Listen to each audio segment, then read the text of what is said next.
Hi everybody, good evening. നിങ്ങളിൽ ഒരുവിധം എല്ലാവരും ന്യൂസിൽ നടക്കുന്ന എൻ്റെ അഗൻസ്റ്റുള്ള ആരോപണങ്ങളും എല്ലാം കാണുന്നുണ്ടെന്ന് വിശ്വസിക്കുന്നു. ഇൻ കേസ് അത് അറിഞ്ഞിട്ടില്ലാത്തവർക്ക് വേണ്ടി ഞാൻ ചെറുതായിട്ടൊന്ന് ബ്രീഫ് ചെയ്യാനാണ് ഞാൻ ഇവിടെ വന്നിരിക്കുന്നത്. പ്ലസ് വേറെ ഇൻഫർമേഷനും കൂടെ പാസ് ഓൺ ചെയ്യാനാണ്. എൻ്റെ OYOC സ്ഥാപനത്തിൽ കഴിഞ്ഞ ഒരു വർഷമായിട്ട് അവിടെ വർക്ക് ചെയ്തിരുന്ന 3 കുട്ടികൾ, വിനിത, ദിവ്യ, രാധു, ഈ 3 പേരും അവിടെ ക്രിമിനൽ ആക്ടിവിറ്റീസ് നടത്തുന്നുണ്ടായിരുന്നു. QR കോഡ് വഴി പണം തട്ടിയെടുക്കുന്നുണ്ടായിരുന്നു. അപ്പോൾ അത് നമ്മൾ കണ്ടുപിടിച്ചതിന് ശേഷമുള്ള ഇഷ്യൂസാണ് ഇപ്പോൾ നടന്നുകൊണ്ടിരിക്കുന്നത്. നമ്മൾ കേസ് കൊടുത്തു, അവർ കൗണ്ടർ കേസ് കൊടുത്തു. സോ അത് പോയിക്കൊണ്ടിരിക്കുന്നു. അപ്പോൾ ഞാനിത് കണ്ടുപിടിച്ച ദിവസം രാത്രി ഞാൻ ഒരു സ്റ്റോറി ഇട്ടിട്ടുണ്ടായിരുന്നു, ആസ്കിംഗ് ഫോർ ഹെൽപ്പ്. ഇതുപോലെ ആരെങ്കിലും ഇവരുടെ പേഴ്സണൽ അക്കൗണ്ടിലോട്ട് ഇവർ ചെയ്യാൻ നിങ്ങളെ ഫോഴ്സ് ചെയ്തിട്ടുണ്ടെങ്കിൽ എന്നെ അറിയിക്കണം എന്ന് പറഞ്ഞ് റിക്വസ്റ്റ് ചെയ്തുകൊണ്ട് ഞാനൊരു സ്റ്റോറി ഇട്ടിരുന്നു. ഞാൻ അതിൻ്റെ പിന്നാലെ ഒത്തിരി പേരുടെ ഇപ്പോഴും കിട്ടിക്കൊണ്ടിരിക്കുന്നു. ഈവൻ ടുഡേ എനിക്ക് കിട്ടിക്കൊണ്ടിരിക്കുന്നു. ഒത്തിരി പേരുടെ മെസ്സേജ് വന്നിട്ടുണ്ടായിരുന്നു. അവർ ഇതുപോലെ നമ്മുടെ നിന്ന് ക്യാഷ് ഇൻസിസ്റ്റ് ചെയ്തു, ഇവരുടെ അക്കൗണ്ടിലോട്ട് അയക്കാൻ പറഞ്ഞു. ഇതുപോലെ ഒത്തിരി കംപ്ലയിൻസ് വന്നിട്ടുണ്ടായിരുന്നു. അപ്പോൾ ഈ പൈസ മുഴുവൻ ഇവരുടെ അക്കൗണ്ടിലേക്കാണ് പോയിരിക്കുന്നത്. അപ്പോൾ അവർ എന്നെയും നിങ്ങളെയുമാണ് സ്കാം ചെയ്തത്. എന്നെ സ്കാം ചെയ്തതും എൻ്റെ കമ്പനിയെ സ്കാം ചെയ്തത് നിങ്ങൾക്ക് ഇതിലൂടെ മനസ്സിലായിട്ടുണ്ടാവും. നിങ്ങളെ സ്കാം ചെയ്തത്, നിങ്ങളെ എന്നെ ഇഷ്ടമുണ്ടെങ്കിൽ അല്ലെങ്കിൽ എൻ്റെ OYOCയിലെ പ്രോഡക്റ്റ് ഇഷ്ടപ്പെട്ട് വിശ്വസിച്ച് എനിക്ക് പേയ്മെന്റ് കിട്ടുന്നു, അല്ലെങ്കിൽ ഞാൻ ബിസിനസ് രക്ഷപ്പെടണമെന്ന് വിചാരിച്ച് എനിക്ക് തരേണ്ട പൈസ ഇവർ തട്ടിക്കൊണ്ട് പോയിരിക്കുകയാണ്. അപ്പോൾ ഞാൻ നിങ്ങളുടെ എല്ലാവരെയും ഞാൻ റിക്വസ്റ്റ് ചെയ്യുകയാണ്. ഞാനൊരു മെയിൽ ഐഡിയും ഈ ഒരു പോസ്റ്റിന്റെ അടിയിൽ ഇടുന്നുണ്ട്. ആ ഒരു മെയിൽ ഐഡി ഞാനിപ്പോൾ പറഞ്ഞുതരാം. നമ്മുടെ മ്യൂസിയം സ്റ്റേഷനിലുള്ള മെയിൽ ഐ ഡിയാണിത്. shomsmtvm.pol@kerala.gov.in. മെയിൽ ഐ ഡി ഞാനിവിടെ ക്യാപ്ഷനിൽ കൊടുത്തിട്ടുണ്ട്. ഇത് നമ്മുടെ മ്യൂസിയം സ്റ്റേഷനിൽ തന്നെ ഡയറക്റ്റ് ആയിട്ടുള്ള മെയിൽ ഐ ഡി ആണ്. എനിക്കറിയാം കസ്റ്റമേഴ്സിന് ആർക്കും ഡയറക്ട്ലി അവിടെ പോയി കേസ് കൊടുക്കാൻ ഇപ്പോൾ നിങ്ങളെ ബുദ്ധിമുട്ടിക്കേണ്ട വരും. എനിക്ക് അതിൻ്റെ ആവശ്യമില്ല. നിങ്ങളെയും സ്കാം ചെയ്തിട്ടുണ്ട്, എന്നെയും സ്കാം ചെയ്തിട്ടുണ്ട്. ഇവരുടെ പേരിൽ ഫ്രോഡ് കേസ് നിങ്ങൾക്കും ഫയൽ ചെയ്യാമെന്നുള്ളതാണ്. ഈ പറയുന്ന മെയിൽ ഐ ഡിയിൽ നിങ്ങൾ വിത്ത് പ്രൂഫ്, അതായത് നിങ്ങൾക്ക് അവിടെ ഉണ്ടായ അനുഭവവും പ്ലസ് സ്ക്രീൻഷോട്ട്, ഇപ്പോൾ ദിവ്യ ഫ്രാങ്ക്ലിന്റെ അക്കൗണ്ട് ആണോ, വിനിത ആദർശിന്റെ അക്കൗണ്ട് ആണോ, രാധു മനോജിന്റെ അക്കൗണ്ട് ആണോ എന്നുള്ളത് വിത്ത് പ്രൂഫ്, എത്ര രൂപയാണ് എന്നുള്ളത്, അതിന് അവിടെ ചെന്നപ്പോൾ എന്താണ് സംഭവിച്ചതെന്നുള്ളതിന്റെ ഒരു തെളിവും കൂടെ വെച്ചിട്ട് ഇവരുടെ അഗേൻസ്റ്റ് ഒരു ഫ്രോഡ് കേസ് നിങ്ങൾക്കും കൊടുക്കാൻ താല്പര്യമുണ്ട് എന്നുണ്ടെങ്കിൽ, if you join me in this journey it would be of great help. കാര്യം ഞാൻ എൻ്റെ കേസ് കൊടുത്തു കഴിഞ്ഞു, നിങ്ങളുടെ കേസ് നിങ്ങൾ തന്നെ കൊടുക്കണം. എന്നാലേ ഇതിനകത്ത് നമുക്ക് ട്രൂത്ത് വെളിയിൽ കൊണ്ടുവരാൻ പറ്റത്തുള്ളൂ. Because justice should be served as soon as possible. നമുക്ക് ക്രിമിനൽസിനെ മുന്നിൽ കൊണ്ടുവരണം, എല്ലാവരുടെയും മുന്നിൽ വരെ കൊണ്ടുവരണം. അതിന് വേണ്ടിയാണ് ഞാൻ പോരാടിക്കൊണ്ടിരിക്കുന്നത്. അപ്പോൾ I really hope we want their bank account and details before they go. Bank statement review ചെയ്യുമ്പോൾ നമുക്ക് അറിയാൻ പറ്റും നിങ്ങളുടെ ഇതിലേക്ക് എത്ര. കാരണം നമുക്ക് ഒരു സാധാരണ ബാങ്ക് സ്റ്റേറ്റ്മെന്റ് ഒക്കെ നമുക്ക് മനസ്സിലാവുമല്ലോ. അതിൽ നിന്ന് നമുക്ക് മനസ്സിലാക്കണം നിങ്ങൾ ഇതിൽ നിന്ന് എത്ര കാശ് ഉണ്ടാക്കി. കാരണം നിങ്ങൾ 5 ലക്ഷം എന്ന് പറഞ്ഞാൽ വിശ്വസിക്കാൻ കൊള്ളാത്ത നിങ്ങൾ നമ്മളെങ്ങനെ വിശ്വസിക്കും? മനസ്സിലായില്ലേ? OCയുടെ ഒരു മാസം ബിസിനസ്സിന് എത്ര കിട്ടുന്നത് നിങ്ങൾക്ക് പറയാം, നമുക്ക് പറയാം. അതിന്റെ പകുതിയാണ് 5 ലക്ഷം. നിങ്ങൾ എത്ര വർഷം മുമ്പ് ആദ്യം ചെയ്തത്? എത്ര നാൾ മുമ്പാണ് നിങ്ങൾ മോശം? അത് കിട്ടിയ സ്ക്രീൻഷോട്ട്സ് മാത്രം, കിട്ടാത്ത സ്ക്രീൻഷോട്ട്സ് അതിനെ ഞാൻ പറഞ്ഞിട്ടില്ല. ശരി, ആരാണ് സ്റ്റാർട്ട് ചെയ്തത്? നിങ്ങൾ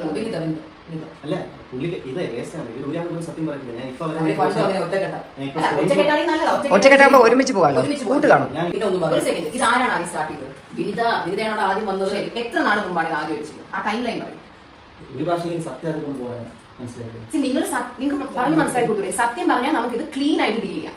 അല്ലെങ്കിൽ ഇപ്പൊ ഞാൻ ഈ ചോദിക്കുന്നത് പോലെ പോലീസ് ആയിരിക്കും എന്ന് ചോദിക്കുന്നത്. വല്ല ആവശ്യമുണ്ടോ അതിന്റെയൊക്കെ? നമുക്ക് ആഗ്രഹമില്ല, എനിക്ക് ഒരിടത്ത് പോകണമെന്നില്ല. കാരണം നമുക്ക് അതിനുള്ള സമയമില്ല, സാവകാശമില്ല. പക്ഷെ ചെയ്തേ പറ്റൂന്ന് വെച്ചാൽ നമുക്ക് വേറെ വഴിയില്ല. കാരണം ഇതവർ തമാശയ്ക്ക് ചെയ്യുന്ന ബിസിനസ് അല്ല, ഇതവരുടെ ജീവിതത്തിന്റെ ജോലിയാണ്.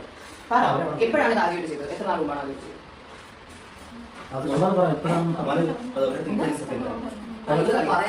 അഭിനയിക്കാൻ അറിയില്ല, പക്ഷെ ഈ കുട്ടി പറഞ്ഞു ഓഗസ്റ്റിലാണെന്ന് പറഞ്ഞു. ഓഗസ്റ്റിലാണ് ആദ്യമായിട്ട് ചെയ്തത്. അപ്പൊ അത് കറക്റ്റ് ആയിട്ട് വർക്ക്ഔട്ട് ആയിട്ട് നിങ്ങൾ വിചാരിച്ചാണ് എന്തായാലും ഇത്ര ഇൻകം വരുമല്ലേ, കൂടി എടുക്കാന്ന് വിചാരിച്ചു അല്ലെ? അപ്പൊ നിങ്ങൾ എന്ത് വിചാരിച്ചു? നിങ്ങളുടെ ഒരു കുറ്റബോധം തോന്നി, കുറ്റബോധം തോന്നി എന്നിട്ടാണ് ചെയ്തുകൊണ്ടിരുന്നത്. ഇതെപ്പോഴും അവസാനമായിട്ട് നിങ്ങൾ ചെയ്താൽ അറിയട്ടെ. ഈ പറഞ്ഞു വിടുന്നതിന് എത്ര നാൾ കുറ്റബോധം തോന്നിയില്ല? കാരണം ഇന്നലെ രാവിലെ കൂടെ വിരുദ്ധ ത്രട്ടൻ ചെയ്തേ ഉള്ളൂ. സാലറി ക്രെഡിറ്റ് ആവട്ടെ, അവരൊന്നും ചെയ്യില്ല. ഇവരെ കണ്ടറിയാം, ഇവരറിഞ്ഞില്ല. ഇത് നാറ്റ കേസ് സഹിക്കാൻ വയ്യാതെ നിൽക്കുക. അച്ഛനമ്മയൊക്കെ ഇനി ടിവിയിലും ഫോണിലും പേപ്പറിൽ അറിയണ്ടെങ്കിൽ മര്യാദയ്ക്ക് ബാങ്ക് സ്റ്റേറ്റ്മെന്റ് തരാൻ പറ്റും. സ്വർണ്ണങ്ങളൊക്കെ ഇട്ടിട്ടില്ലേ? എല്ലാം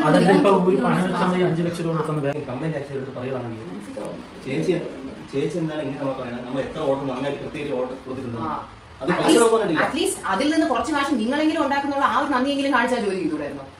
ഇത് നമുക്ക് പേഴ്സണലി അറിയാവുന്ന എത്ര പേര് അവിടെ ഓഫീസിൽ വന്നിട്ട് നമ്മളെ വിളിച്ച് പറഞ്ഞിട്ടുണ്ടെന്നറിയോ? അവിടെ പോയപ്പോ ആരും ഇല്ലായിരുന്നു, അവിടെ അടച്ചിട്ടേക്കുമായിരുന്നു, സ്റ്റാഫ് ഫോൺ എടുത്തില്ല. ഹൻസിയുടെ ഫ്രണ്ടിന്റെ കൂടെ ഹൻസിക്കുകയും വിശാലിന്റെ ഫ്രണ്ടിന്റെ കൂടെ വിശാലിയും പോയിരുന്നെങ്കിലേ ഇവർ ഇത് ചെയ്യില്ലായിരുന്നു. അല്ല, കാരണം ഞാനും അമ്മയും പോയപ്പോ കറക്റ്റ് നിങ്ങളുടെ സ്കാനർ അവിടെ ഇരിക്കില്ലേ, അതെടുത്ത് സ്കാൻ ചെയ്തു. കാർഡ് വർക്ക് ആവില്ല എന്ന് പറഞ്ഞില്ല, ക്യാഷ് തരണം എന്ന് പറഞ്ഞില്ല. കാർഡ് മെഷീൻ ഒക്കെ അവിടെ ഉണ്ട്. കാർഡ് മെഷീൻ ഉണ്ട്. ക്യാഷ് ഒക്കെ തന്നെ പലപ്പോഴും ഞാൻ ചെല്ലുമ്പോൾ 2-3 ഞാൻ പോയി ഇവർക്കൊന്നും അറിയില്ല, ഇവർ താമസിക്കാൻ മാത്രമേ ഈ നാട്ടിൽ ക്രിമിനൽസ് ഫ്രീ ആയിട്ട് നടക്കാൻ പാടില്ല. See, ക്രിമിനൽസ് ഫ്രീ ആയിട്ട് നടക്കാൻ പാടില്ല. അവരെ ഇറക്കി വിടുമോ ചേട്ടാ? നിങ്ങൾ പറ. അതുകൊണ്ട് ക്രിമിനൽസിന് ഈ നാട്ടിൽ ഫ്രീ ആയിട്ട് നടക്കാൻ നിങ്ങൾ ചെയ്തത് ഒരു ചെറിയ തെറ്റല്ല. നിങ്ങൾ ഒരു 10,000 രൂപ ഒരിക്കൽ മോഷ്ടിച്ചെന്നിരിക്കട്ടെ, നിന്നെ കള്ളിന്ന് വിളിക്കാം. ഒരു മോശം ചെയ്യും. ഇവിടെ നിന്ന് പോകുന്നത്. I think we should be calling the police. We should be calling the police. ആരെങ്കിലും ട്രാൻസ്ഫർ ചെയ്തിട്ട് അയക്കണ്ട. ആധാർ കാർഡ് ഉണ്ടോ കയ്യിൽ?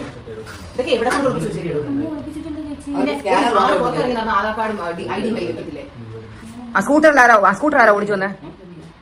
ഇവന്മാരാ? അവരുടെ ട്രാൻസ്ഫർ ചെയ്ത് 3,22,000 പ്ലസ് 50,000. പണ്ടേ നിങ്ങൾ ഇങ്ങനെ മോഷണം ചെയ്യാം. അയ്യോ അധികം പാവം കളിക്കില്ലേ? ഇങ്ങനെ മോഷണത്തിന് പിടിച്ചിരിക്കുക, ആ പാവം വിടുക. ആ, 3 പേര്, 3 പേര് എത്ര ഉണ്ട്?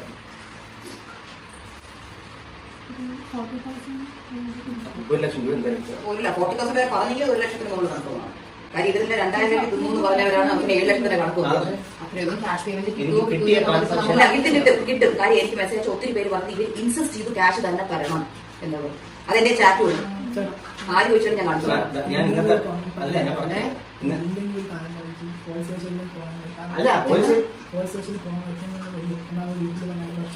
പോലീസ് സ്റ്റേഷനിൽ അവർക്ക് പോകാൻ ആഗ്രഹമുണ്ടോ വൈകുന്നോ നോക്കിയിട്ടല്ലോ. ഇപ്പൊ റേപ്പ് ചെയ്ത ഒരാളോട് നമുക്ക് ചോദിക്കാൻ പറ്റുമോ താല്പര്യം പോകാൻ?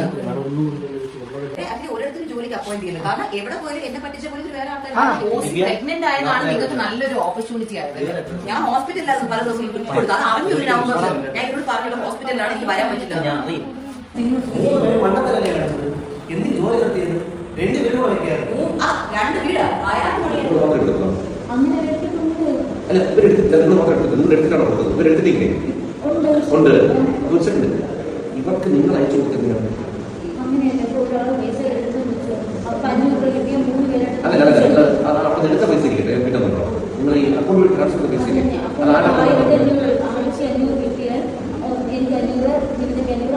അത് ശരി. നിങ്ങൾക്ക് ഏകദേശം ധാരണയില്ല. 3 ലക്ഷം വരെ ഓർമ്മയുള്ളൂ. ഒരു 10-15 ലക്ഷം എടുത്തിട്ടുണ്ടല്ലോ. റെക്കോർഡ് വന്നായിരിക്കുന്നത് സംസാരിക്കായിരിക്കും. വന്നാലെത്തി കണക്ക് പ്രകാരം വന്നാൽ എന്തെത്തി? അപ്പൊ എഴുതിട്ടെന്ന് പറയാൻ പറ്റുന്നില്ലേ? നിങ്ങൾ എന്ത് ചെയ്തു പൈസ? അല്ല ഞാൻ കണക്ക് എത്തിച്ചാൽ കണക്ക് മാറ്റി പറയല്ലേ. കമ്പനിക്ക് കൊടുക്കും കേട്ടോ, കമ്പനിക്ക് കൊടുക്കും. നിങ്ങൾ വിചാരിക്കുന്ന ലെവലിൽ പോകില്ല. നിങ്ങൾ എടുത്തിരിക്കുന്ന പൈസ അത്രയ്ക്കാണ്. അറിയാൻ എത്രയാണ് ഉദ്ദേശം? എന്താ പറയാൻ വന്നേ?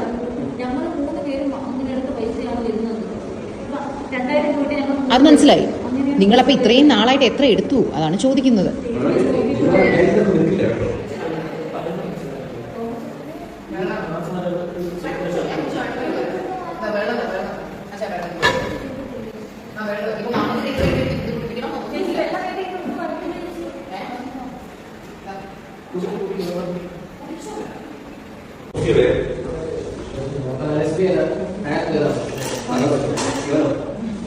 അറിയാലോ, ഒരു ദിവസം ഏറ്റവും കുറഞ്ഞത് ഒരു